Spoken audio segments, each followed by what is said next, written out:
दोस्तों अभी अभी जॉन एलियस साहब का एक शेर पढ़ा। उसमें जॉन लिखते हैं कि जब तुम आओगी तो खोया हुआ पाओगे मुझे, मेरी तन्हाई में ख्वाबों के सिवा कुछ भी नहीं। मेरे कमरे को सजाने की चाहत है तुम्हें, मेरे कमरे में किताबों के सिवा कुछ भी नहीं।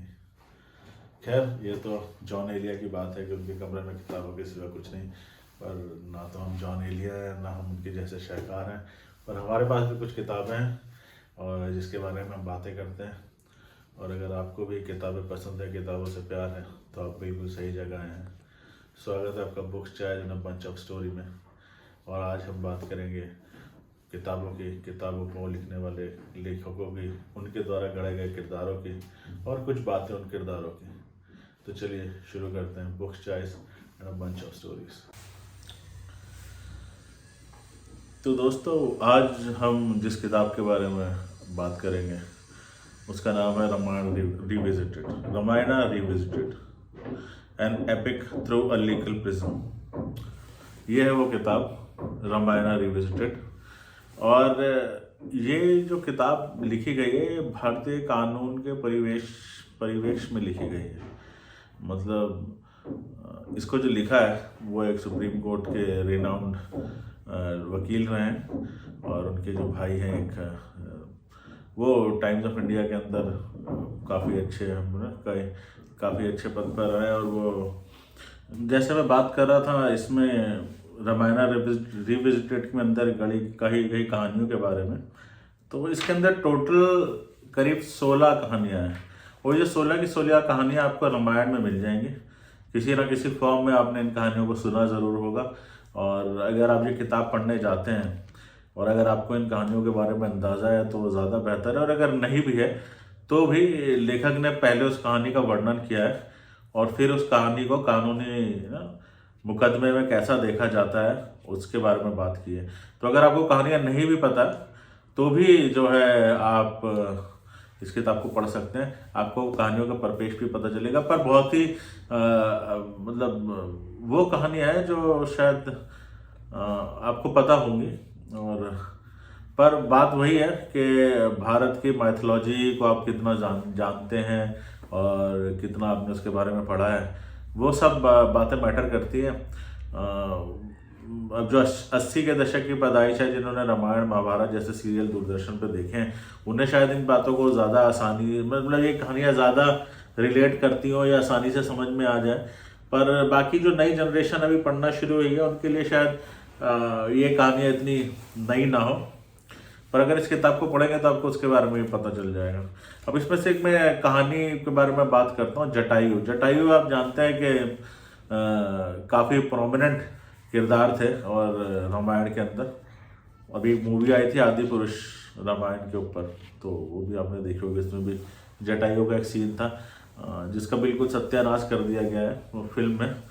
पर वो जटायु की कहानी ऐसी थी कि जटायु जो है जब अपने राम को वनवास मिलता है तो वो सीता और राम के साथ उनके साथ ही चलते हैं और उनका काम था कि राम लक्ष्मण सीता को सुरक्षा प्रदान करना।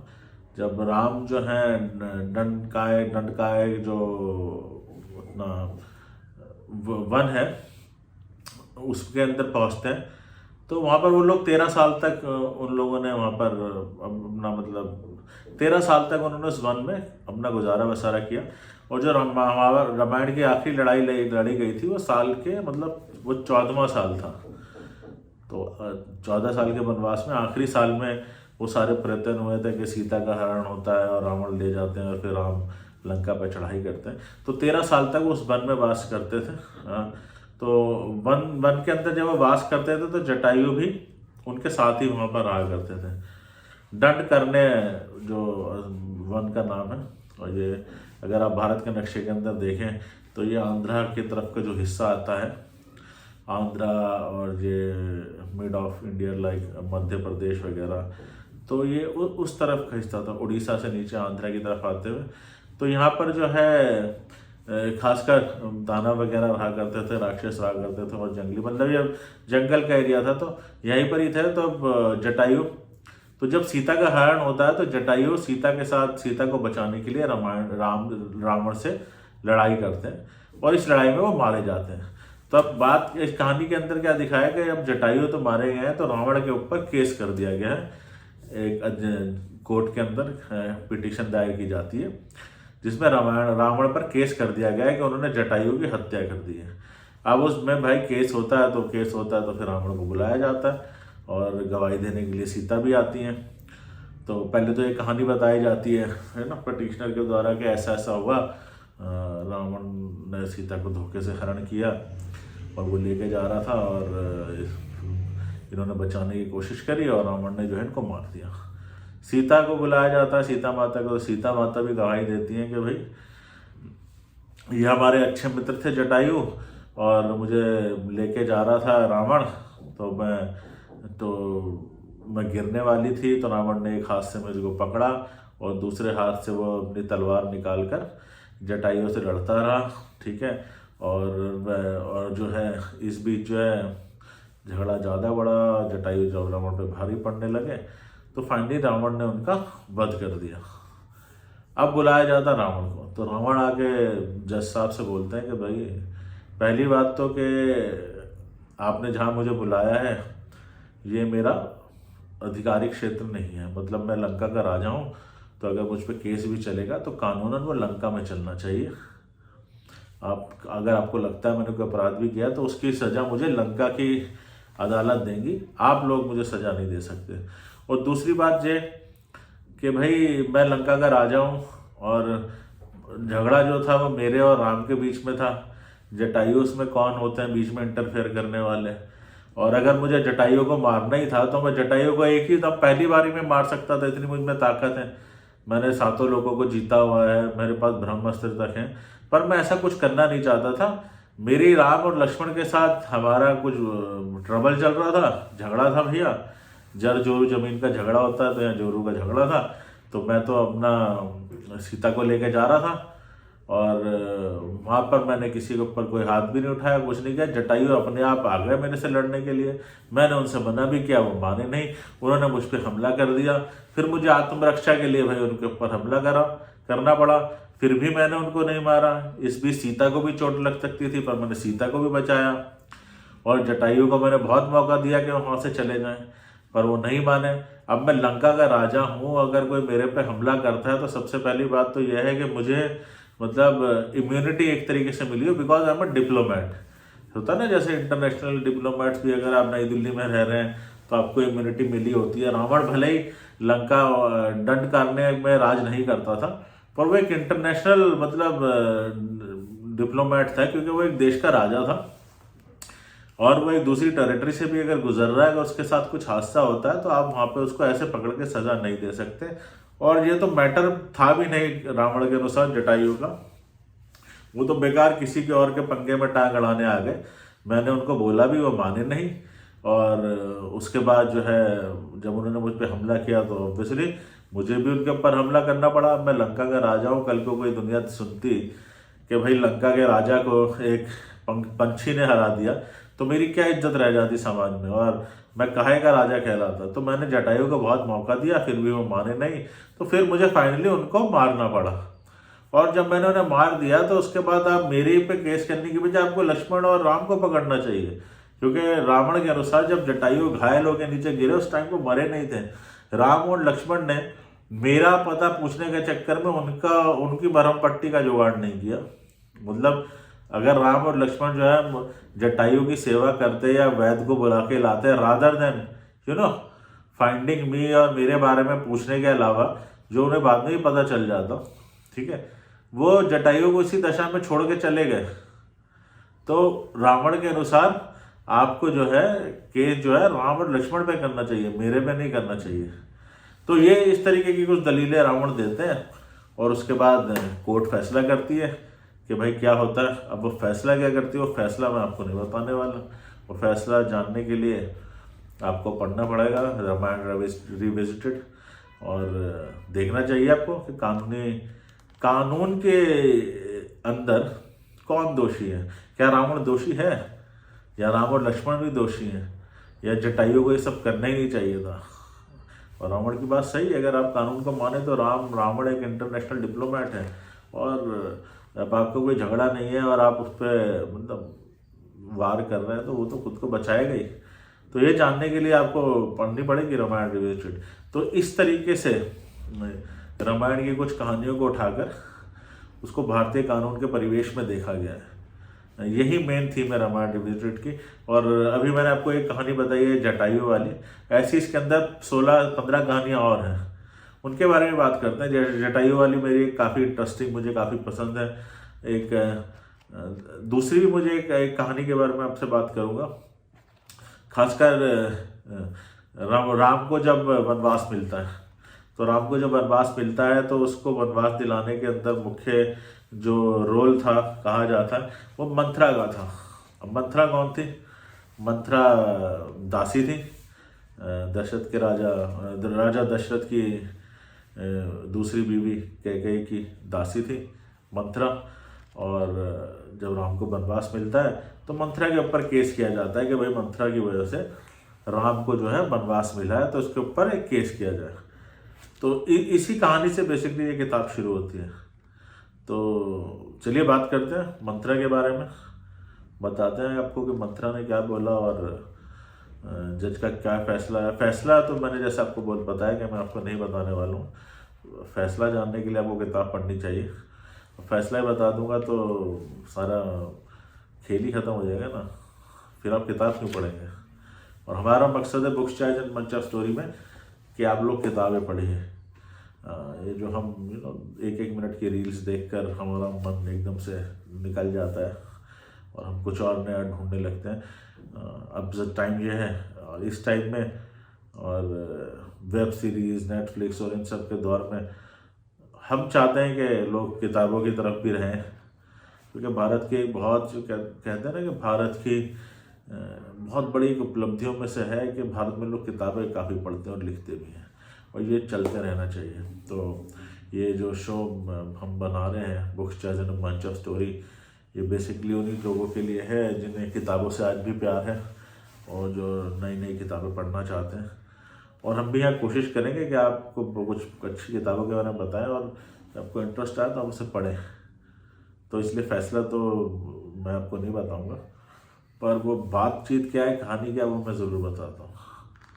तो चलिए आगे बढ़ते हैं बुक्स चॉइस एंड मंच ऑफ स्टोरीज़ में और बात करते हैं मंथरा की। तो दोस्तों, जब राम 21 बरस के होते हैं, शायद रामायण में 21 या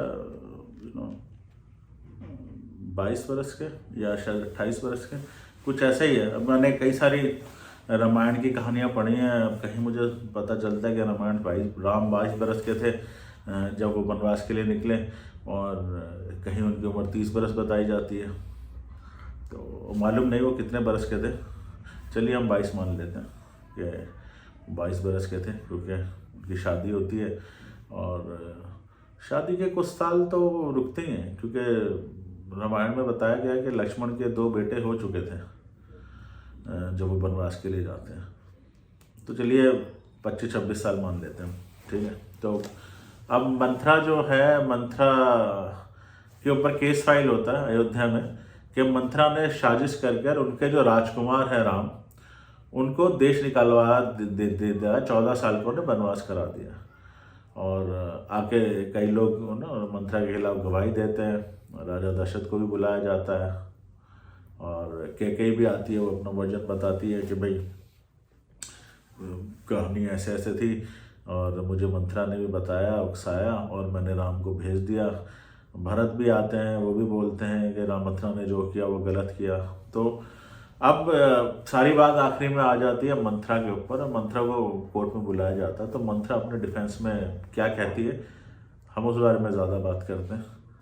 तो मंथरा उसके अंदर अपनी डिफेंस में ये बातें रखती है। वो पहले तो ये कहती है कि माय लॉर्ड, सबसे पहली बात तो ये है कि मुझे इस केस में ज़बरदस्ती फंसाया जा रहा है, ठीक है। ऐसा मैंने कुछ गलत नहीं किया जिस वजह से मुझ पर केस किया जाए। दूसरी सबसे इम्पोर्टेंट बात कि मैं अयोध्या में रहती ज़रूर हूँ और अयोध्या में मेरा ख्याल भी बहुत रखा जाता है, पर मैं अयोध्या की नागरिक नहीं हूँ। मैं नागरिक कैकेयी देश की हूँ और एक तरीके से मैं भी डिप्लोमेट हूँ अयोध्या में। और मेरी जो आस्था है, मेरा जो मतलब ड्यूटीज़ हैं, डेट इज फॉर कैकेयी देश, जो कैकेयी देश है उसके प्रति मेरी आस्था है, ड्यूटीज हैं। अयोध्या के प्रति मेरी कोई आस्था और ड्यूटी नहीं है। मैं तो अपनी राजकुमारी कैकेयी के साथ यहाँ पर आई हूँ अयोध्या में, उनका ख्याल रखने के लिए, उनके हितों का ख्याल रखने के लिए। और यहाँ पर कल्प्रिट तो राजा दशरथ हैं। राजा दशरथ ने कैकेयी को वरदान दिया था या प्रॉमिस किया था कि तुम्हारा बेटा ही मेरे बाद उत्तराधिकारी होगा। तो राजा दशरथ बाद में अपना वादा कैसे मुकर सकते हैं? और वो भी उस टाइम जब भरत अयोध्या में थे भी नहीं, भरत अपने ननिहाल गए हुए थे और पीछे से राजा दशरथ ने राम को जो है उत्तराधिकारी नियुक्त कर दिया। और ये बात मेरे लिए सही नहीं थी, मेरी राजकुमारी के लिए सही नहीं थी और मेरे देश के लिए भी सही नहीं थी। तो ये मेरा कर्तव्य बनता है कैकेयी देश के एक नागरिक होने के नाते और डिप्लोमेट होने के नाते कि मैं अपने देश के हित की बात करूं।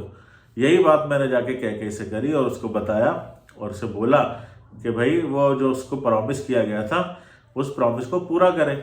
और दूसरी बात, उसमें मैंने ये अयोध्या का भी हित सोचा था। मैंने ये सोचा था कि राम जब वन के लिए जाएंगे, राम एक स्किल्ड वॉरियर हैं, जब वो वनवास पे जाएंगे 14 साल के लिए तो वो आर्यों के वहाँ पर भी प्रतिष्ठा कायम करेंगे, वन में जाएंगे, दानवों को हराएंगे, उन क्षेत्रों को भी अपने कब्जे में लेंगे और उनका राज्य का विस्तार होगा।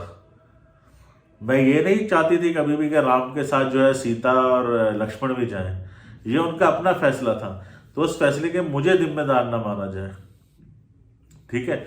और मैं तो डिप्लोमेट हूँ और मैं तो भाई अपने उसके हितों की रक्षा करूंगी।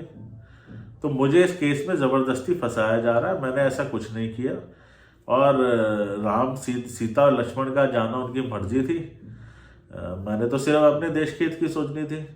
तो अब आप बताइए, अगर मैं दूसरे देश से आई हूँ और मैं वहाँ की नागरिक हूँ तो मैं अपने देश के बारे में क्यों ना सोचूं? तो ये सारी दलीलें जो है मंथरा ने कोर्ट के अंदर, कोर्ट के समक्ष पेश की गई और इसी के बेसिस पे कोर्ट ने उस पर फैसला किया। अब ये कहानी आपको पता होनी चाहिए मंथरा की क्या क्या कहानी थी और उसके बाद में क्या होता है। नहीं पता तो आप जब इस किताब को पढ़ेंगे तो आपको पता चल जाएगा। और जो इसके अंदर कई लोगों का मतलब स्टेटमेंट लिए गए, राम के भी लिए गए। राम ने कुछ ऐसा नहीं कहा, उन्होंने बोला कि जो भी डिसाइड किया गया है और वो सही है, अगर मुझे वन जाना था तो मुझे जाने में कोई दिक्कत नहीं थी। सीता ने भी यही बोला कि मैं मंथरा के को दोषी नहीं मानती मेरे मन में जाने में। लक्ष्मण ने भी बोला कि भाई मुझे तो अपने भाई के साथ जाना ही था। तो उसके बेसिस पे ही कोर्ट ने जो है फिर फैसला दिया कि उसमें क्या होता है। और अब जब आप ये किताब पढ़ेंगे तो आपको इसमें कई जितनी भी हम बातें कर रहे हैं या जो भी आरोप लग रहे हैं, ये सब भारतीय न्याय संहिता में आते हैं। मतलब इसके अंदर धाराएं भी बताई गई हैं, जैसे मंथरा के ऊपर धारा रखती है U 116 by 120 B by 124 A, ये सारी of IPC of Indian penal code. तो ये सब धाराएं बनती हैं, ये कोई मनगढ़ंत इन्होंने धाराएं नहीं लगाई हैं इस पर, या जो आरोप लगाए वो मनगढ़ंत नहीं है। उन आरोपों की धारा बनती है तो इसके अंदर वो सब लिखा है। पर जैसे कि हम वकील नहीं हैं तो हम उन धाराओं के बारे में इतना नहीं जानते, पर जब आप पढ़ते हैं तो आपको मज़ा आता है कि भाई किसी को बुलाया गया है, उसके ऊपर है ना कानून की ये धारा लागू होती है। तो यही इसी तरीके से ये किताब चलती है। इसी तरीके से और भी जैसे मैंने कहा इसमें 16 कहानियाँ हैं, तो 2 के बारे में तो हमने बात करी। और भी बाकी कहानी रामायण के अंदर ही जो घटनाएं हुई हैं उन सब के ऊपर ये कहानी है। जो मेन घटना है मैं आपको बता देता हूँ अगर आप जानना चाहें। जैसे इसमें मंथरा के ऊपर कहानी है, केस चलता है।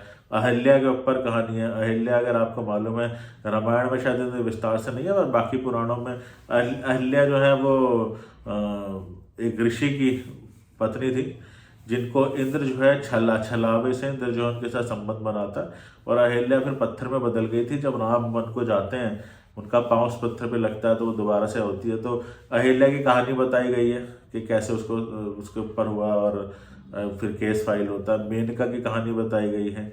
मेनका जो एक अप्सरा थी जिन्होंने विश्वामित्र की तपस्या भंग करी थी, और रावण ने जो है शायद नहीं, रावण वाला अलग कहानी है। तो विश्वामित्र की तपस्या भंग करी थी और उनसे ही उनकी बेटी हुई थी शकुंतला। शकुंतला की शादी भरत से हुई थी, भरत से जिस देश का नाम पड़ा भारत, तो वो कहानी है।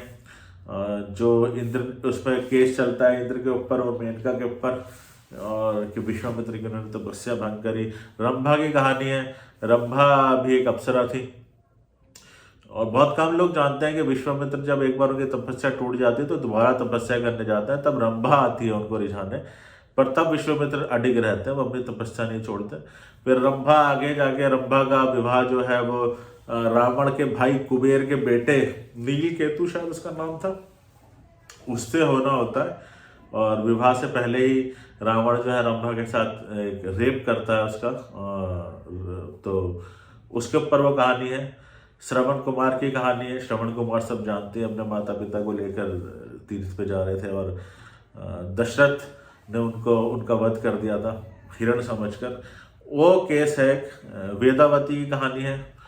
वेदावती एक देव कन्या थी जिसके बारे में कहा जाता है कि उसका भी रावण रेप करते हैं, और रावण को इसमें, रावण के ऊपर कई सारी कहानियां, मतलब रावण को काफी बड़ा इसमें पापी बताया गया वो था ही। तो कुछ कहानियों के अंदर रावण का किरदार काफी आता है अगर आप पढ़ें। अब वेदावती की जहाँ तक बात है, अगर आपने अमीश की किताब पढ़ी हो, जो उन्होंने अपनी रामायण लिखी है ट्रिलॉजी, उसके अंदर भी वेदावती की कहानी है, पर अमीश का वेदावती वाला वर्णन थोड़ा डिफरेंट है, और वो मुझे काफ़ी पसंद भी आया था। वो है उसका जो तीसरा पार्ट है, नहीं चौथा पार्ट, रावण। तीसरा पार्ट है रावण। पहला पार्ट है रामचंद्र सी इसका राम, दूसरा है सीता, डॉटर ऑफ मिथिला, तीसरा पार्ट है रावण, और चौथा पार्ट है वॉर ऑफ लंका। तो वो चौथा पार्ट तो बेकार था, पर जो तीसरा पार्ट था वो बहुत शानदार पार्ट था रावण। उसमें रावण की कहानी थी, उसमें वेदावती की कहानी थी। अमीश के अनुसार वेदावती सीता की माँ थी, तो यहाँ पे नहीं थी।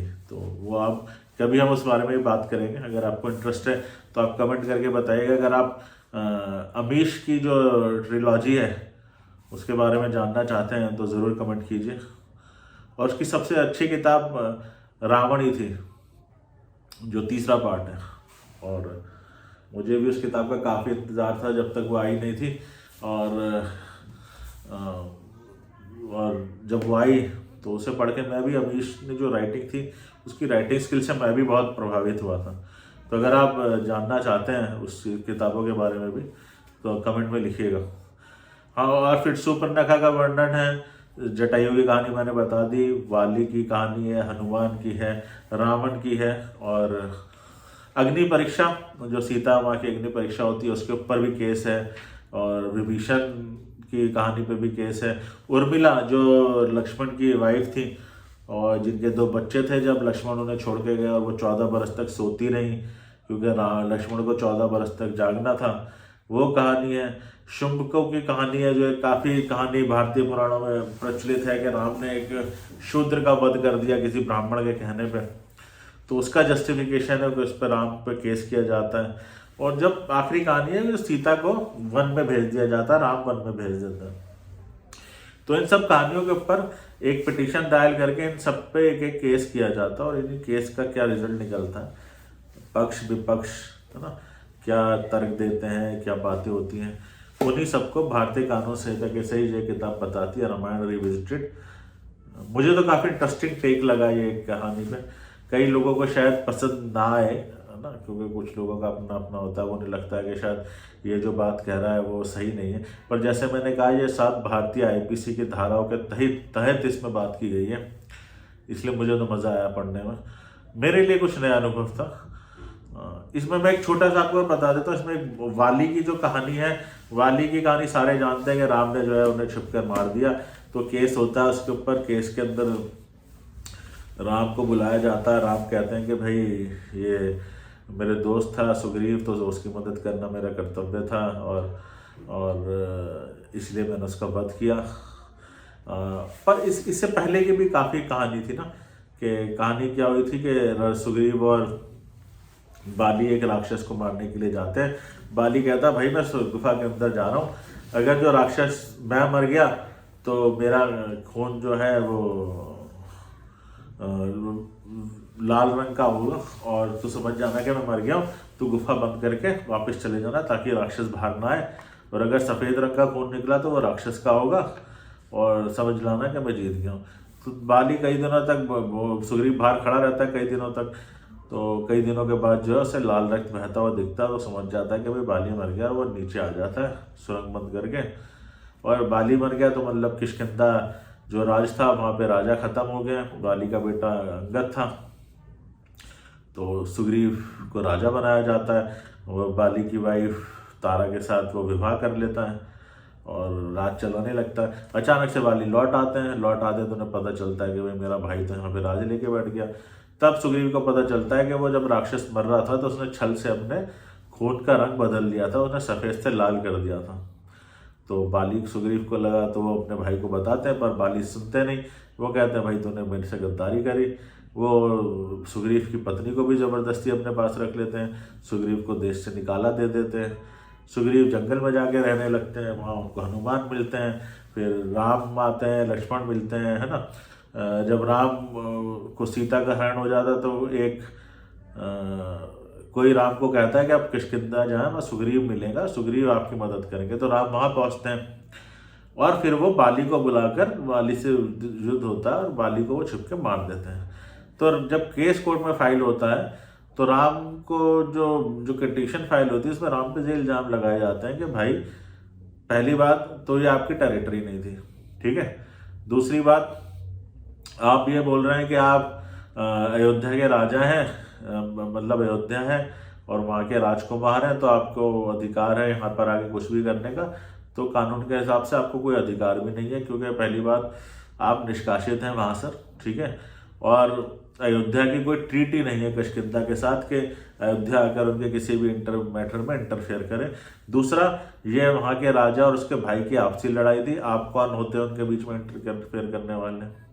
आप कहते हैं कि उसने अन्याय किया, उसने उसकी बीवी को रख लिया, तो आप कौन होते हैं, वो दोनों भाइयों का झगड़ा था वो अपने आप निपटा लेते हैं, आपको क्या जरूरत थी। फिर बाली कहते हैं कि भाई आपने अगर अपनी बीवी को ढूंढने ही जाना था, आप मेरे देश में आए थे, आप मेरे पास आके बात करते हैं। आप जो मेरे देश से निष्कासित व्यक्ति है सुग्रीव, जिसको देश के कानून के हिसाब से मैं राजा हूँ, मैंने निकाला, आप उसके पास चले गए, आपने उसकी बातें मान ली। आप मेरे पास आते, आप मेरे से आके कहते कि भाई मेरी बीवी को ऐसे ऐसे रावण उठा के ले गया, मुझे आपकी सहायता चाहिए, मैं राजा था, मैं आपकी सहायता करता। आप मेरा वर्णन भी सुनते, आपने उस पर ध्यान नहीं दिया, आपने आया और सीधा सा बाली का वध कर दिया। तो इसके ऊपर फिर जजमेंट आता है। अब वो जजमेंट बहुत इंटरेस्टिंग है, आप पढ़िए उसे।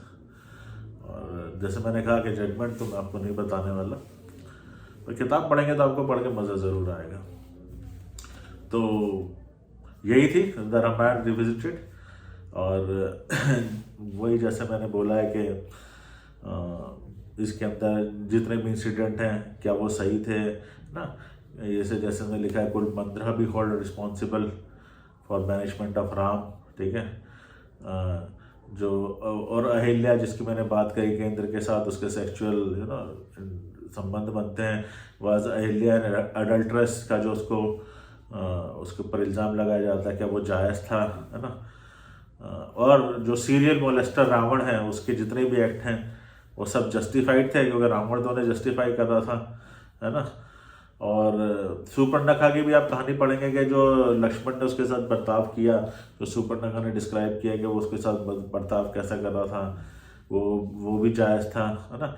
और जो ये सारी चीज़ें हैं ना, ये इन्हीं सब चीज़ों के ऊपर बात करती है किताब है। तो पढ़िए इसे किताब को, अगर आपको किताबें पढ़ने का शौक़ है तो ये एक बहुत अच्छा अनुभव रहेगा आपका पढ़ने में। अगर आपको माइथोलॉजी भी जानने की ज़रूरत है, मतलब पढ़ने की इच्छा होती है, तो इसको पढ़िए। आपको कई छोटी छोटी भारतीय माइथोलॉजी में जो किताबें हैं, जो कहानियाँ हैं, वो आपको जानने को मिलेगी और मज़ा आएगा आपको ये किताब पढ़ के। मुझे मज़ा आया। मैं ये नहीं कहूँगा कि बहुत ही ज़्यादा इंटरेस्टिंग किताब है कि आप बैठेंगे और एक ही सिटिंग में पढ़ जाएंगे, क्योंकि इसमें कुछ कानूनी टर्म है, हो सकता है वो आपको थोड़ा सा विचलित करे, बस विचलित इन द सेंस आपको करे कि यार ये क्या है ना। आपको लगेगा मैं इसके बारे में फाइंड आउट करूँ, पर मुझे लगता है कि कानूनी टर्म्स को आप छोड़ दीजिएगा कि कौन सी धारा उसका क्या रूल है, उससे हमें क्या लेना देना। आप ये पढ़िए कि जज उसमें फैसला क्या देता है। और कानून की नज़र में वो सारे एक्ट या वो सारे लोग दोषी थे कि नहीं थे, मॉरलिटी को आप साइड में कर दीजिए। रामायण में जो हुआ और वो हमारे भगवान है और हम तो ऐसा दोस्त वो सब छोड़ दीजिए आप। कानून की नज़र में वो एक्ट क्या था, अगर आज उन पर केस हो तो उसी को दर्शाती है दे रामायण रिविजिटेड। 400, जैसे मैंने बोला, 499 रुपये की किताब है और ख़रीदिए इसको, पढ़िए, किसी से बोरो कीजिए और बोरो करें तो वापस ज़रूर कर दें उससे, है ना। तो मज़ा आएगा आपको किताब पढ़ने में और मुझे भी काफ़ी मज़ा आया। और जैसे मैंने कहा, कोई और किताब, कोई और कहानी के बारे में आप जानना चाहते हैं तो ज़रूर कमेंट्स में बताइए। वेदावती की, जैसे मैंने आपको बोली, बहुत इंटरेस्टिंग कहानी है। रावण, है ना, जो रामचंद्र सीरीज़ का तीसरा पार्ट है, अमीश ने लिखा है, उसमें वेदावती की कहानी बहुत डिटेल में दी गई है। अगर आप वो जानना चाहते हैं तो उसके बारे में भी कमेंट कीजिए, हम उस पर ज़रूर बात करेंगे। तो और आपको ये चैनल पसंद है 000, please like and subscribe the channel, अपने दोस्तों के साथ शेयर कीजिए। इससे बहुत सारी चीज़ें हम बनाते रहते हैं टाइम टू टाइम। और मेरा तो फेवरेट मेरे चैनल पर यही शो है जो मैं करता हूँ, books chais and a bunch of stories. और प्लीज़ लाइक इट। और कोशिश है हमारी कि हम हर हफ्ते books chais and a bunch of stories का एक एपिसोड ज़रूर लेके आएँ। और कोशिश है तो हम कोशिश करेंगे पूरी। अब हम करने लगे हैं तो आप बताइए आपको किस किताब के बारे में जानना है। और please like the channel, share कीजिए, अपने दोस्तों तक पहुंचाइए, सब्सक्राइब कीजिए। आप सब्सक्राइब करेंगे तो हमें भी थोड़ा मोटिवेशन मिलेगा। और ख़ासकर जिन लोगों को किताबों से प्यार है और उनके लिए, उनसे मेरी रिक्वेस्ट है कि वो ज़रूर लाइक करें, सब्सक्राइब करें 000 और नोटिफिकेशन बेल दबाएं, क्योंकि आपको नोटिफिकेशन मिल जाएगा कि जब भी books chais and bunch of story का एपिसोड आएगा, जो हर हफ्ते आएगा ही आएगा, है ना, तो आपको पता चल जाएगा। तो जल्दी आपसे मुलाकात होती है। चैनल पे तो डेली हम कुछ ना कुछ वीडियोस अपलोड करते हैं। किसी को स्पोर्ट्स पसंद है तो उसके ऊपर वीडियोस अपलोड होते हैं, और भी रैंडम वीडियोस और ब्लॉग्स आपको देखने को मिलेंगे। तो इसलिए प्लीज़ लाइक एंड सब्सक्राइब 000। और हमारा इंस्टा है वो BC नाम से है, और जो फेसबुक पेज है वो BC नाम से 000। वहाँ जाइए, उसको भी लाइक कीजिए, और वहाँ पे आपको कुछ ना कुछ डिटेल मिलेगी। और जो भी आप बातचीत करना चाहते हैं किताबों से रिलेटेड या कुछ भी, वो सब आप ज़रूर कीजिए, कमेंट कीजिए, बताइए हमें कि आपको कैसा लगता है चैनल, और किन किताबों पे आप बात करना चाहेंगे। चलिए, आपसे जल्दी मुलाकात होती है। अपना ख्याल रखिए और टेक केयर। Bye bye.